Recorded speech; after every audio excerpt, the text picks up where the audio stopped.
cami yapıp mesela bu köy halkına bu cami mesela camiye kavuşturmak için ondan sonra ibadetlerini yapabilmeleri için rahatlıkla öyle bir olanağı onlara sağlamak için bu cami inşaatına girdik. Kıt imkanlarla elimizden çok böyle maddi imkansızlıklarla bile bu hale getirmişiz. Çok da borçlandık yani ve sağa sola. Mesela dedik bize bir yardım falan gelecek diye böyle bir şekil. Biraz da o maddi yönden sıkıntılarımız da çok.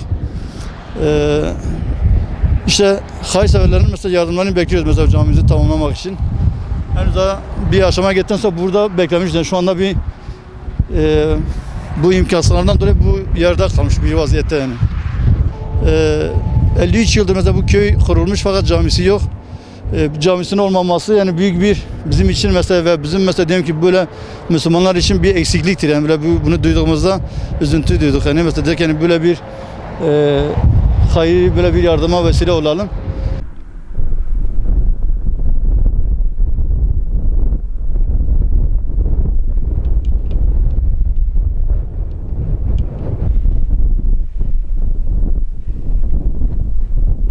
Ülkemizin böyle büyük bir zaferle kavuşmasından dolayı biz bunu da bu camimizin yapılış günlerine tevafuk ettiği için dedik biz caminin ismini böyle bir şekilde değiştirdik. Dedik onun bir hatırası olsun. Şehitlerimizin anasına, ondan sonra milletimize bir güzel bir hatırası kalsın diye ismini bu şekilde bıraktık. Onların bir hatırasını yaşatmak gayesi yani isimlerinin duyulması için mesela böyle o günün unutulmaması için bu camiye de bu ismini verdik yani.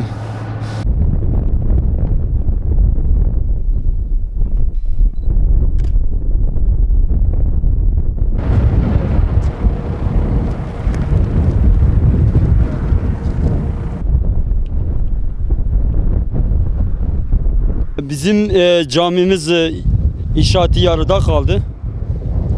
Tüm Müslümanları bu camimizin bir an önce ibadete açılması için yardımlarını bekliyoruz tüm kardeşlerimizin. Görüyorsunuz bu köyümüz daha 50 sene önceden 50 senedir bu camimiz yoktu. Sağ olsun arkadaşlarımız, kardeşlerimiz yardım ettiler. Bugüne kadar böyle bu hale getirdik gördüğünüz gibi inşaat halinde. Bunun ibadete açılması için tüm kardeşlerimizin yardımını bekliyoruz. 50 yıldır cuma namazlarımızı başka köylere yürüyerek tabi arabaları olan arabalarıyla gidiyor. Ben şahsım olarak yürüyerek gidiyorum bazen. 3 kilometre yürüyerek gidiyorum cuma namazlarına. Allah'a şükür yani yine bizim sağlığımız yerinde yani. Şimdi bizim yaşlarımız da var.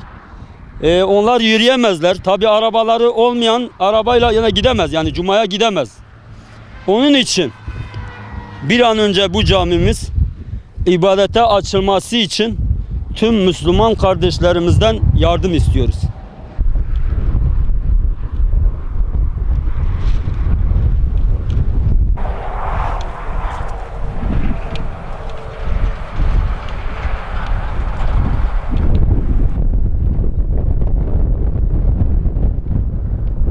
Bu köyümüz yaklaşık yani bir 50-53 senelik bir köydür yani kurulmuş. Yani 53 senedir herhangi bir ezan okunmuyor. O yüzden yani çocuklarımız olarak yani ne bir Kur'an dersi alabiliyoruz yani İslami olarak biz bir yani bayağı bir geride kalmışız yani.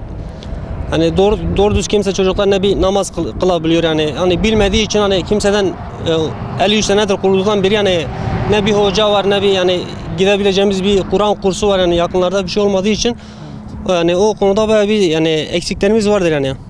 İşte bunda yani Müslüman kardeşlerimize yani özellikle de yani devletimize yani yardımlarını bekliyoruz yani bu iş ama yani bizim yani elimizden geldiği kadar yani biz köyde kırsal bir kesimde biz yaşıyoruz yani elimizden geldiği kadar bu şekil yapmaya çalıştık. Bundan sonra yani biz devletin de eli uzatmasını istiyoruz yani. Çünkü böyle şeyler yani hem bizim ayıbımız hem de devletimizin ayıbıdır yani. Çünkü bir mesela ana yol geçen bir köy olduğu için hani bazı misafirler geliyor hani köyünüzde cami var mı yok biz cuma namazı kılıyor biz yani utanç duyuyoruz yani o konudan. Yani biraz önce biz bu camimizi yani en kısa sürede biz ibadete açılmasını istiyoruz ve Müslüman kardeşimize bir de özellikle devletimizden yardım bekliyoruz. müftülüklere yani biz onlara da başvurduk. Yani onlar diyor hani ödenek olmadığı için biz elimizden geldiği kadar size yardımcı olmaya çalışıyoruz. Söz veriyorlar. Şu ana kadar hiç kimse bir sözünü yerine getiremedi yani. Her gittiğimiz yerde eli boş dönüyoruz yani. Biz bunları kendi imkanlarımızla biz bu şekil getirecek. Bir daha Abdülkadir abimiz, Hacı abimiz yani onlar da sağ olsun yardımlarını yani onların şeylerini unutmayacak. Yani onların yeri bir bambaşkadır. Yani herkes işte kendi yani imkanlarıyla herkes yani elinden ne geldiyse yani. İlla biz demiyoruz yani herkes bunu yapsın yani. Herkes yani elinden geldiği kadar yardımcı olsa bir seviniriz yani.